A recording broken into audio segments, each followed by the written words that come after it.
Quand ses disciples lui posèrent cette question, « Rabbi, qui a péché, cet homme ou ses parents pour qu'il soit né aveugle ?»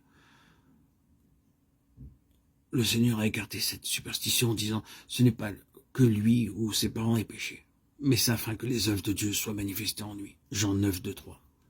Le Fils est l'instrument des œuvres de Dieu. Le Seigneur Jésus avait déjà dit « Mon Père agit jusqu'à présent, mais aussi j'agis. » Tout ce que le Père fait, le Fils aussi le fait, pareillement.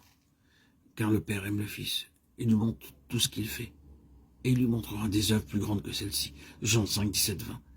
Les œuvres de Dieu, donner la vue par le Fils à ceux qui sont nés aveugles, les amenant à adorer. Et Dieu ne se soucie pas de ce que vous adoriez son Fils. Il ne sera pas jaloux de son Fils, parce qu'il s'est lui-même lié à son Fils. Il l'a mis sur un pied d'égalité avec lui. Et il l'a investi de ses propres droits et prérogatives. Adorer le Fils, c'est adorer le Père, parce que le Père et le Fils sont un.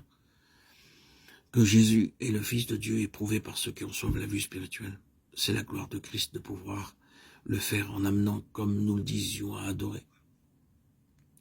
C'est une grande chose de le réaliser, même si ce n'est qu'un peu. C'est une grande chose de le réaliser, même si ce n'est qu'un peu. Oui, c'est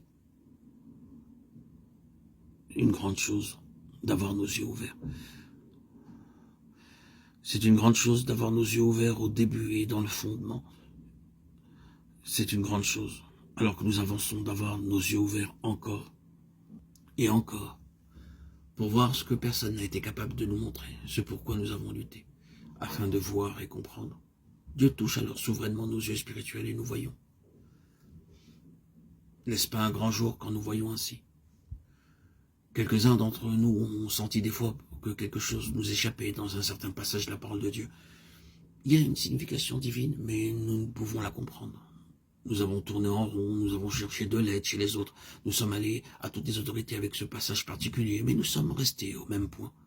Beaucoup de bonnes choses nous sont dites, mais d'une façon ou d'une autre, nous sentons qu'il y a quelque chose que nous ne saisissons pas. Nous l'avons remis au Seigneur en lui disant « Seigneur, si tu veux que nous le comprenions, veuille nous le montrer en beau moment, non pas seulement en vue d'information, mais quand ce sera nécessaire pour servir à un dessein. » Nous avons confié cette question au Seigneur et en poursuivant notre route tranquillement occupée peut-être à quelque chose d'autre, la chose est revenue. Elle s'est éclairée entièrement et nous avons vu. Nos visages étaient rayonnants. Nous pouvons signer beaucoup de choses de ce genre au cours de notre vie. Elles sont juste venues et nous les avons reçues. Elles ne peuvent nous être ôtées. Or, mon intérêt ici, c'est tout simplement d'illustrer combien cette irruption de lumière en nous est immense, comme elle nous élève, comme elle nous remplit de gloire, comme la lumière spirituelle change notre perspective quand elle se manifeste. La lumière qui n'est pas de ce monde, mais d'en haut.